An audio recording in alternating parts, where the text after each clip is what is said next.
Hey, it's John Lee Dumas of EO Fire, and it's The Entrepreneurial You, the show for dedicated and passionate Caribbean entrepreneurs seeking daily inspiration, brought to you by author, speaker, and award-winning entrepreneur Heneka Watkis-Porter.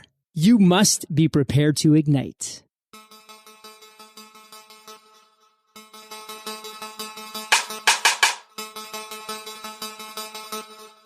Traditional marketing talks at people. Content marketing talks with them. Doug Kessler. It's Heneka Watkis-Porter again, and it's episode 121 of the Entrepreneurial You podcast. Today's episode is with Hailey Dale. Hailey is a certified content strategist and founder of Your Content Empire, where she partners with small business owners who are ready to build their content empires their way. Through her programs, DIY content kits, and award-winning Tell All weekly blog, she's helped thousands of entrepreneurs create smarter content on a consistent basis that delights them and their customers while growing their bottom lines. I'm so looking forward to having this conversation on creating the perfect content plan for your business. Welcome, Hailey. Thank you so much for having me, Heneka. I am so excited to be here. Awesome sauce. And before we dive in, of course, I have a little fun question for you. What misconception have you had about Jamaica or Jamaicans, or if you've had any? Oh boy. Is this true? Like, the food is really spicy? That's the first thing that pops in my head. Well, spicy is relative, right? For us, it's just regular. For visitors, usually they say it's spicy. But then, you know, when I was introduced to Indian food in a proper way, and like their spice is nothing compared to ours in terms of the level of spiciness. You know, if you're not running all over the place when you're eating, then, you know. Yeah, I remember, my first time eating Jamaican cuisine, and I just could not get enough water. Oh my gosh, it's not that bad, but I understand. All right, so let's get back on track. We'll be talking about creating the perfect content plan for your business. Now, talk to us about, Hailey, your journey as a content strategist. Where did it all start for you? Oh my gosh, going way back now. I am now in my 5th year of business. And I actually started my business as a web designer. So for the first 6 months, I was designing websites because I was doing something really similar to content strategy in my corporate job. So I originally started with a side hustle with my business kind of on the side, I think, like most people. And I was doing communications and content and marketing strategies in my corporate job. And so with my business, I thought that I wanted to get as far away from that as possible. When it turns out 6 months later, all I could write about was content strategy. All I wanted to write about was content strategy in my own business. So that was a sure sign that maybe I should pivot my business to be about content strategy. And it wasn't necessarily that I wanted to do something different than what I was doing in my corporate job to get a break from it, but that I wanted to do it in a different way and with different people. And that's what I love about content strategy, specifically for online and creative business owners. You know, that's interesting what you just said. It's like you've had this eureka moment. So it's not like you really wanted to do something differently, but perhaps you wanted to do it in a different environment, perhaps under your terms, with the people that you want to do it with, right? Exactly. Yes. And it made paying my student loan payments for my communications degree a little bit more palatable because I felt like I was doing something related. Right. And you're doing something that you love. And you talked about your communications degree because that's where I was going to go next in terms of what's your educational background and, you know, how you ended up and what was the deciding factor for you really in that direction? Oh, yeah. Wow. I have a master's in communications from Royal Roads University, which was actually the school used in the X-Men movies as the Professor Xavier school. So I say I went to the mutant school.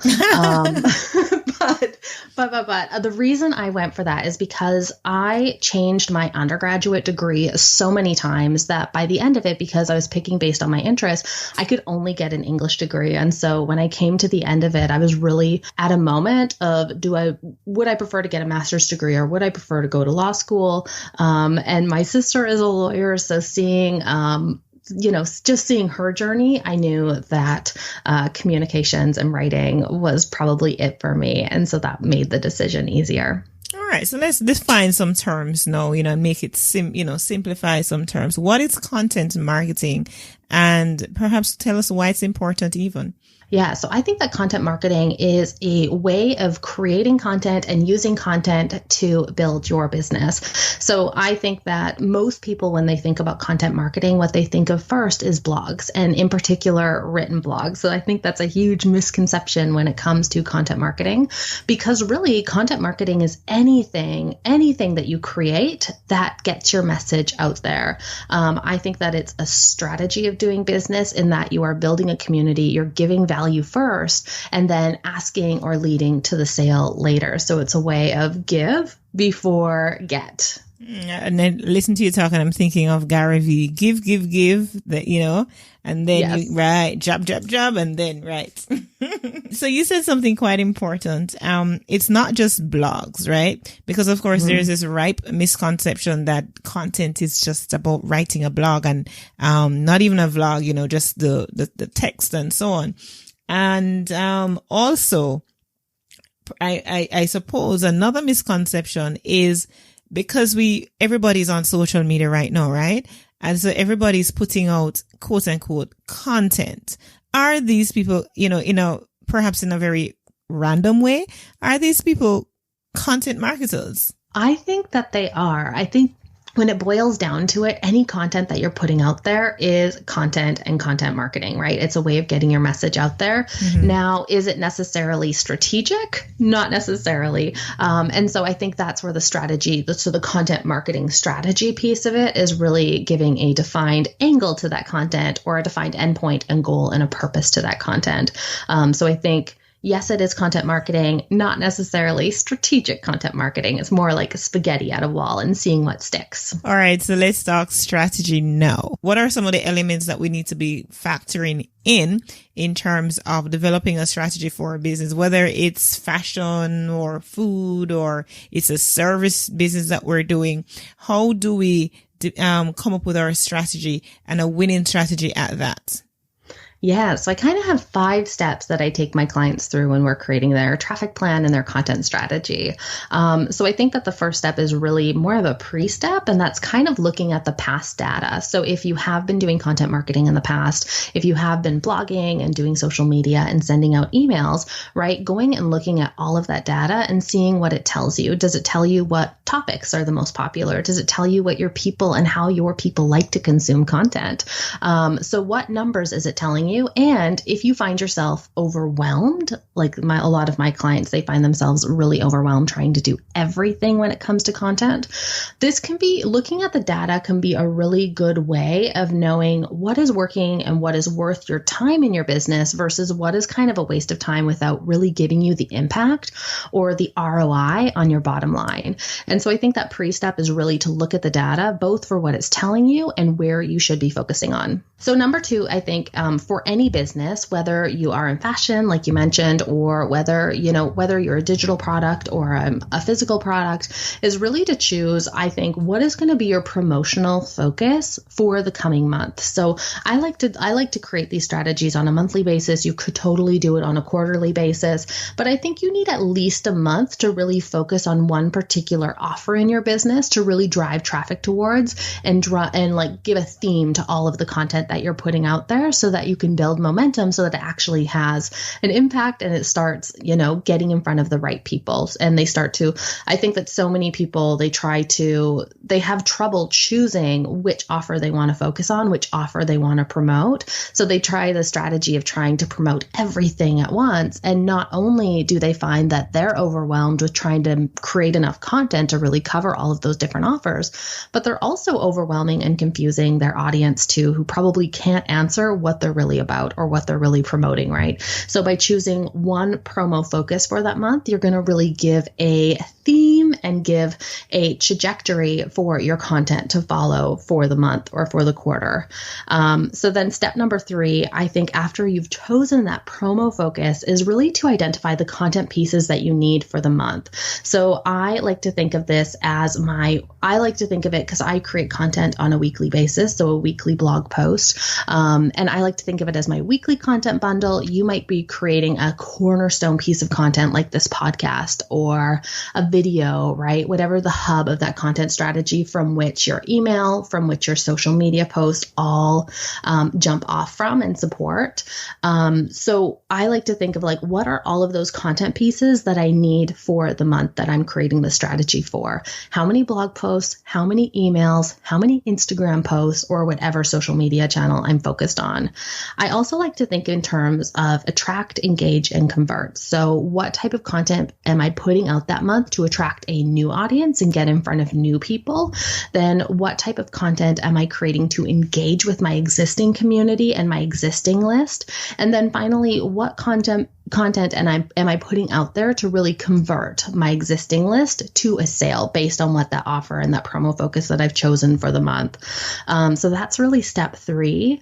And that leads into step number 4, which is to do a bit of a topic brainstorm. So once you have your promo focus, once you've identified those content pieces, it really is doing a brainstorm on what those topics should be for those cornerstone pieces of content. So for something like a podcast where it's based on interviews, that's not necessarily so much in your control. It just kind of depends on who you're interviewing, although you can, I think, hand select who the guests are to give a trajectory to that. But I think if you're blogging or creating a video where you're the one creating the content, you can do a topic brainstorm based on that promo focus so that all of your posts for that month are centered around whatever it is that you're promoting.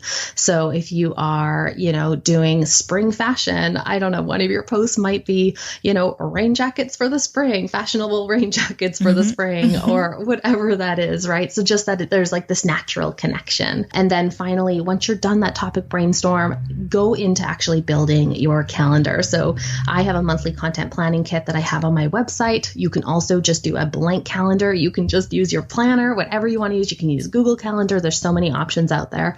But once you have all of that information, put it in a calendar so you know what dates you're working towards for the coming month for your strategy. So those are kind of the 5 steps that I walk my clients through. And it is amazing. So I took notes even as you were talking. You're looking at your past data. Just to recap, then you're choosing your promo focus for the coming month, and you're identifying the content pieces for the month. You do a topic brainstorm at your step 4, and then finally you build your content calendar. Now you mentioned something, Hailey, and it's of course the jargon that is used where content marketing is concerned. You talked about cornerstone content.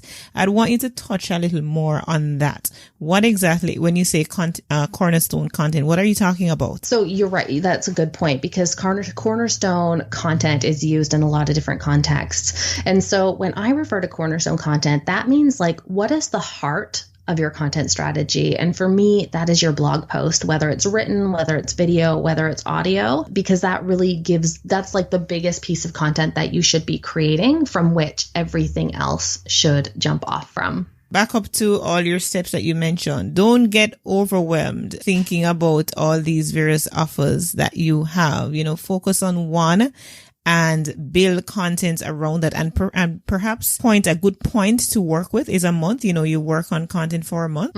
In terms of the time, Hailey, that is put into developing content that will convert, is the ROI commensurate to the time that is put in? Because it's not just if you're going to be doing it right, you can't just haphazardly do anything and expect that you're going to see those rewards and results. I think that content is one of those long-term games, right? In the first month that you start creating content, you're not necessarily going to start seeing a ton of growth from it, but it is something that builds on each other. And there's this like magical tipping point with content where things just start to like click into place. And I think it also has to do with your email list size and how quickly and how successfully you're able to build an email list by giving someone some enticing reason to sign up for your list in the first place. So I think when it comes to ROI versus time put in, it's not something that's immediate, right? Content marketing really is that long-term game. And then finally, I think if you've been at content for a while, I do something called the Content Quit Plan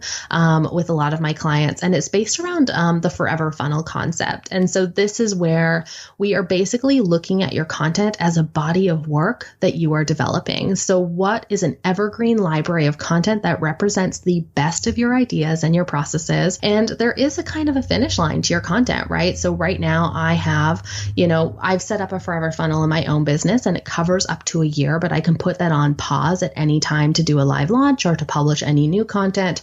But in general, it is like 52 weeks of content broken down into like 6-week themes and content bundles where, they are really, here is like the best of what I do. Here's the best of my ideas. And this is my body of work as a content strategist in your content empire.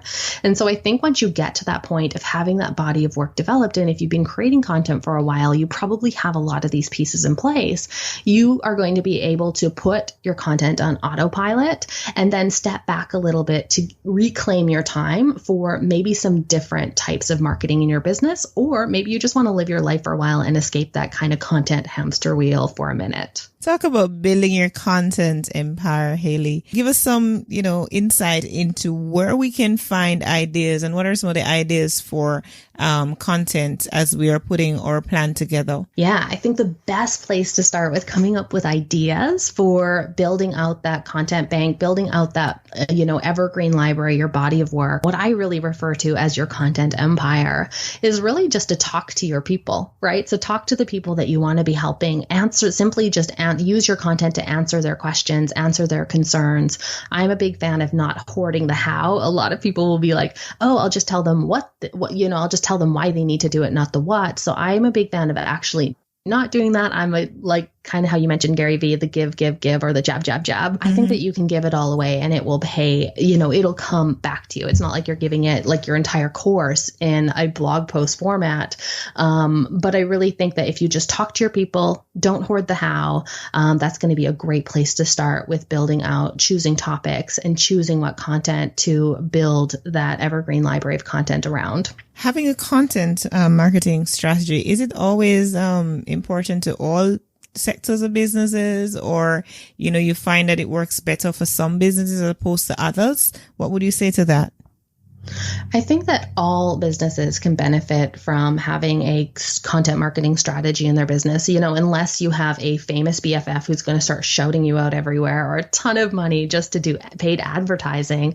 I think that content marketing is the most affordable and effective way for you to build a community around your ideas and around your offers, regardless of what business you're in. Of course, you're going to approach it a little bit differently if you're a product-based business versus a service-based business versus a digital product, but it should be part of your marketing strategy unless you are fortunate enough to have a ton of money to pay for paid ads, as I said, or a celebrity BFF to really shout you out and build you up and get you that kickstart to that audience without you ever having to create a piece of content. There are a ton of items that you can use to, as lead magnets, for example, to get your customers and your clientele, database larger and stuff. What are some of the most effective ways that you've seen persons done it over time? Yeah, I think it depends on the price point of your offer, right? And thinking about first, what is the point of sale for that offer, right? So is it something where people need to talk to you first, like maybe getting on a sales call? Or is it something where someone could go right to your sales page and because it's a low enough priced offer, they don't really need to know too much about you in order to make that commitment because you're not asking for thousands of dollars? Or is it something where you want them to have a micro commitment first by spending some time with you, maybe in a webinar or a masterclass? So that's really how I break it down for my sales funnel clients, is figuring out first, what is their offer? What is the price point of it? What is the point of sale? And then reverse engineering what that lead magnet should be. So I think if it's something really low priced, you can go with a simple PDF. I think that's the most effective and affordable way. If you're going to be using paid advertising, it's a lot cheaper cheaper to go with something simple. Always base it around a question and a need that your ideal client actually has. But I think that if it's something, where it's a little bit higher price, people want to get to know you first, and you're going to want to give a lot before you ask for a lot. Creating something more robust, like a masterclass, might be a better way to go. Absolutely. So much good stuff here, Hailey. I'm going to ask you for your final thoughts as we wrap up. We're about to wrap up our conversation on content marketing. Sure. Okay. Well, I think first of all, don't get overwhelmed and don't try to do everything. Or my final thoughts, go and look at the data, go and talk to your people. You are not going to waste a single minute of your time by the conversations that you're having with the people that you want to be serving. And it is going to inspire so much content for you that's going to be stuff that they actually want to read and use. Talk to your people, right? Yes. So many of us, we know exactly what people want without wanting to have that conversation. That's very important. Have that conversation so we can know exactly how best to serve our community.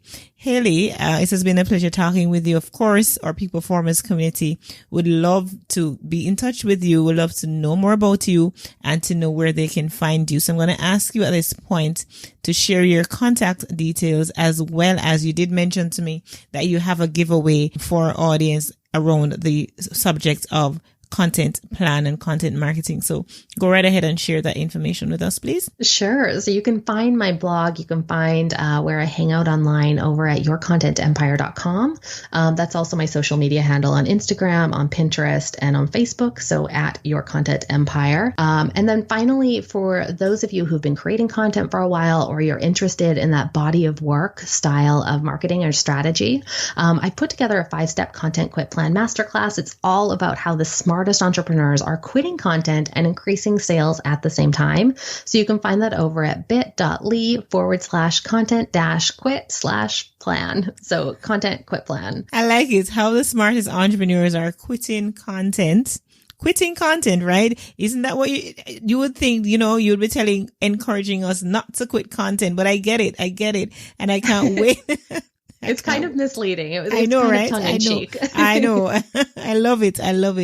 Thank you so much, Hailey Dale. It has been such an amazing pleasure having this conversation with you. Clearly, you're very, very knowledgeable about your industry and what it is that you do. And I appreciate you spending time with me today. Oh, thank you so much, Heneka. This has been a blast. And thank you, my People Former, for tuning in to this episode with Hailey Dale. I look forward to connecting with you next week. Until next time, visit HenekaWatkis-Porter.com to shop for the Entrepreneurial You merchandise. You can sign up for courses, read my blog, or listen to past podcast episodes. Remember, you were born to win, but to be a winner, you must plan to win, prepare to win, and expect to win. What good? Attention! LeaderCast Women is an inspirational one-day leadership event featuring renowned female leaders. Male and female audience members alike will leave LeaderCast Women with the tools they need to become leaders worth following. Attend the event via simulcast at Knutsford Court Hotel on October 18. To learn more, visit HenekaWatkis-Porter.com or call 849-2571. We needed to raise capital, but our experience with local financial institutions was that they were cautious and slow to act, and interest rates were far too high. We had real concerns about financing our business through outside equity investors and the possibility of interference. Could we get a fair valuation for our business? We had our own ideas about the business and its value. Should I go the traditional route of bank financing, or should I try the Jamaica Stock Exchange? So we made a call and experienced transformation of our business through conversations. I'm John Mafood, CEO of Jamaican Teas, and we're listed on the Jamaica Stock Exchange. Give us a call today at 876-967-3271 to begin your transformation through conversation. We want to see your company listed on the Jamaica Stock Exchange.